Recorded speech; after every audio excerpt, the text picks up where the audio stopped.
ये लोग आज भाईचारे की मिसाल दे रहे हैं, जब हमारे देश के एक मुख्यमंत्री ने मेरे कार सेवकों पर गोलियां चलवाई और बाद में गोलियां तो चलवाई, वो मारे गए। उसके 10 साल बाद मूंगदली कैसे 10 साल बाद बयान क्या देते हैं कि अगर मैं कार सेवकों पे गोलियां नहीं चलवाता तो मुस्लिम भाइयों के साथ नाइंसाफी हो जाती। सोचिए, ये बांटने की राजनीति थी या आज बांटने की राजनीति हो रही है? मैं आप दूर मत जाइए, कहीं दूर मत जाइए। आप श्री राम कॉलोनी है, करावल नगर क्षेत्र में श्री राम कॉलोनी है एक, वहां की एक वीडियो देखी मैंने, आज ही देखी है, सुदर्शन न्यूज पर मैंने वो वीडियो देखी। उस गली के अंदर नमाज हो रही है और बता रहे दिन में 3 से 4 बार नमाजें हो रही हैं, ठीक है।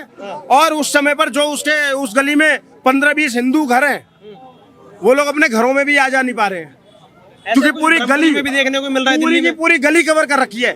बोलो ना वहां पर जाकर कि भाईचारा करें कि भाई आपको नमाज अदा करनी है करो, लेकिन गली में एक रास्ता भी बना दो। बोलो ना, मतलब सारा भाईचारा निभाए हिंदू, सारी मिसालें पेश करे हिंदू, और फिर कटे मरे भी हिंदू, और उसके बाद में जली कटी भी सुने हिंदू, और विपक्ष बस मुस्लिम तुष्टीकरण की राजनीति करता रहे। कौन सा दोगलापन है भाई साहब? क्यों है ये दोगलापन? क्योंकि बिहार से भी काफी खबरें निकल कर आ रही हैं। बाबा बागेश्वर की गिरफ्तारी की मांग कर दी है उन्होंने, हिंदू राष्ट्र की बात कर दी, राष्ट्रवाद की बात कर दी। आरजेडी की एक नेता कहती है कि हिम्मत है बीजेपी की तो बिहार से मुसलमानों को निकाल के दिखाओ। तो विपक्ष की क्या समस्या नजर आ रही है? क्योंकि राहुल गांधी तो खुद को प्रेजेंट करते हैं ना, हिंदुत्ववादी नेता, हिंदुओं की बात करते हैं, कहते हैं हिंदू हिंसक, वो तो यही प्रेजेंट करते हैं कि मैंने बोला था हिंदू हिंसक नहीं हो सकता, लेकिन वो तो बात करते ही है ना हिंदुओं की भी। तो वो विपक्ष 15% वोट के इर्द गिर्द कब तक घूमता रहेगा?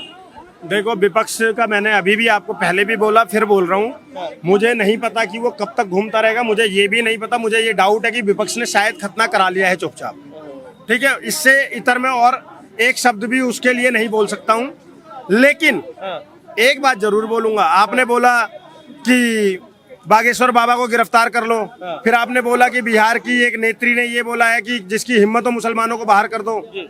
मैं आपको चैलेंज के साथ कह रहा हूँ, जितने रोहिंग्या और बांग्लादेशी घुसपैठिए मुस्लिम हैं इस देश से, आज नहीं तो कल बाहर जरूर खदेड़े जाएंगे और खदेड़े ही जाएंगे, कोई भी नहीं रोक पाएगा।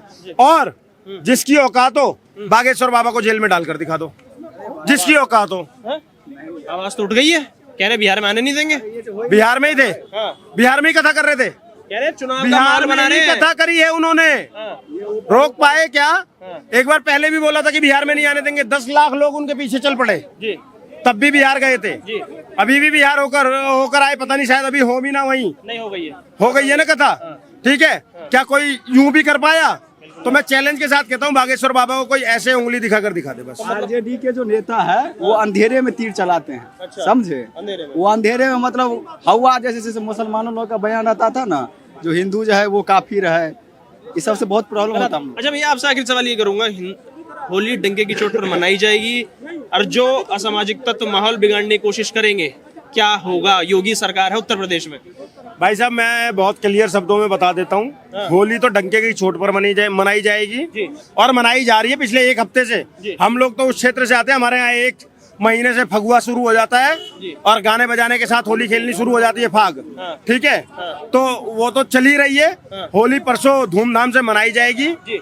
और जितने भी असामाजिक तत्व हैं, असामाजिक तत्वों में मैं बिल्कुल भी धार्मिक एंगल नहीं देखूंगा।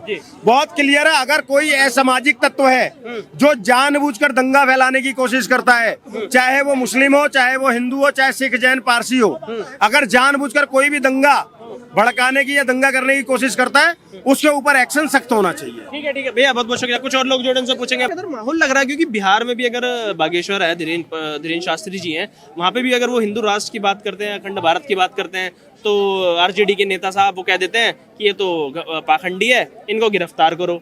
उधर संभल में आप देख ही रहे हैं, संभल में क्या चल रहा है। तो ये सारा माहौल जो चल रहा है, होली का माहौल भी चल रहा है, तो इसकी राजनीति को कैसे देखते हैं? विपक्ष का रोल इसमें कैसे देखते हैं आप? नहीं, कोई माहौल नहीं चल रहा। देखिए, इस देश में दिक्कत इस बात का है कि पहले सत्य नहीं बोला जाता, एक तरफा बोला जाता। सरकार हमेशा मुस्लिम अपीजमेंट करती थी, अब चूंकि सत्य हो रहा है, दूध का दूध और पानी का पानी हो रहा है। संभल में क्या तीर्थ 19 तीर्थ नहीं है हमारे किताबों में लिखा हुआ है। कुएं नहीं मिल रहे हैं वहाँ खुदाई में, मिल रहे हैं, बावलियाँ मिल रही हैं, जगहें मिल रही हैं। तो जब वह है तो क्या उसको निकालना अपराध है? निकलना चाहिए। निकलना चाहिए। वही तो हो रहा है। और हो भी कैसे रहा है? कोर्ट के माध्यम से।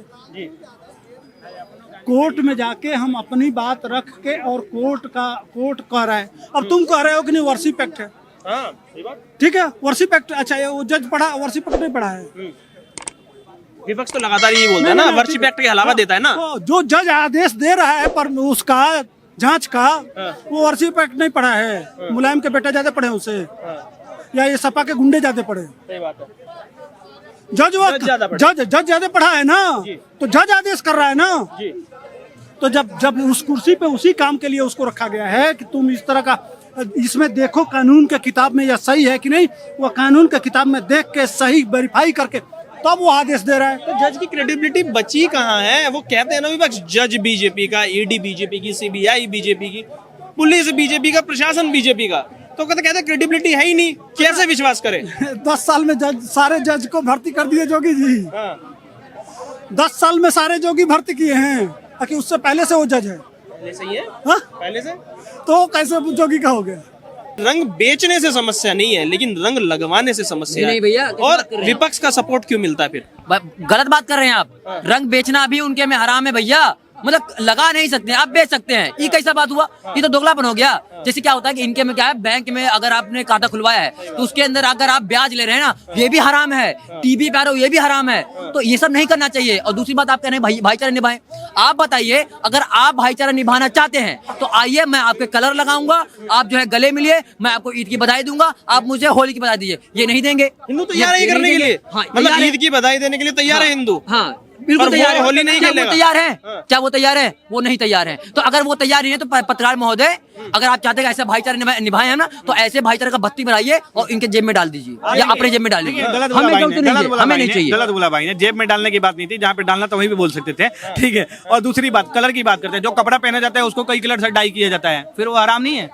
नंगा घूमिए ना फिर। केला का पत्ता, सॉरी वो भी तो हरे कलर का है। हाँ तो ठीक है, नंगा घूमिए ना फिर आप।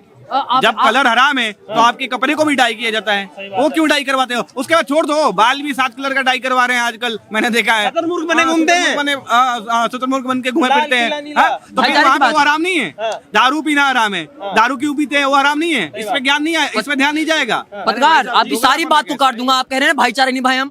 अगर भाईचारा इस देश में होता, हिंदू मुस्लिम में प्यार होता ना, तो सुनो मेरे भाई, ये जो 35 साल लगे ना राम मंदिर बनवाने के लिए, किस भाईचारे की वजह से रुका था आप बताइए मेरे को? 500 साल। फिलहाल मैं 35 साल बोल देते, चलिए ठीक है 35 साल मान लेते हैं। ये किस भाईचारे की वजह से रुका हुआ था? तो और दूसरी बात, अभी कुछ समय पहले जो है एक बंदा पकड़ा गया है, मुस्लिम था, पकड़ा गया कि उसके बाद 2 ग्रेनेड पकड़े गए। वो राम मंदिर उड़ाने की बात कर रहा था, उड़ाने के लिए जा रहा था। कैसे भाईचारे निभाए? अब्दुल था वो भी। हाँ तो बताइए भाईचारे निभाए। माफ कीजिएगा भैया, हिंदुओं ने और हमने कोई ठेका नहीं ले रखा है। हमारे पास इतना समय नहीं है कि हम भाईचारा निभाएंगे, और हमारे पास पर्सनल नहीं है कि भैया हम निभाएं भाईचारा और तुम जो है हमारा जो है ऐसी तैसी मारो। नहीं चाहिए। तो मतलब मस्जिद ढक के सही किया वहाँ के प्रशासन ने, 2 दिन तक शांति बनी रहेगी, होली का त्योहार शांति से संपन्न होगा संभल में। प्रशासन को जो अच्छा लगेगा वो करेगी। प्रशासन से देश चलेगा, किसी और के हाथ से नहीं चलेगा। सीधी सी बात है, कानून का मानते भैया। बाबा साहब का संविधान है इस देश के अंदर में, उनके हिसाब से चलता है, संविधान के द्वारा चलता है। अब कोई अगर संविधान का विरोध करता है तो उसका मतलब वो देश विरोधी हो गया।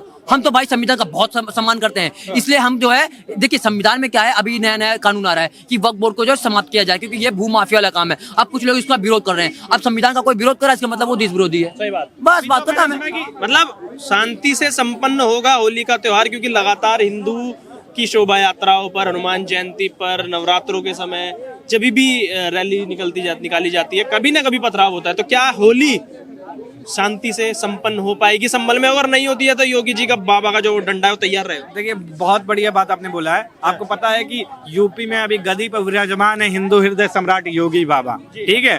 और उसके बाद से संभल में सीओ कौन है? हिंदू हृदय सम्राट अनुज चौधरी। तो एक चीज बता दे रहे हैं, जो वहाँ पे बदमाशी करने का काम किया जाएगा, तो आपको पता है ना, वीडियो आपने देखा होगा कैसे गन ऐसे लहरता है, कैसे लहराते हैं अनुज चौधरी साहब जी, ठीक है। उसी प्रकार से व्यवस्था कर देंगे। उनको पता है उपद्रवियों को कैसा ट्रीटमेंट देना चाहिए, कैसी सजा देनी चाहिए, अनुज चौधरी जी को पता है, और सारा चीज संभाल लेंगे। होली एकदम मौज से के लिए संभल वाले हिंदू, कोई दिक्कत नहीं है।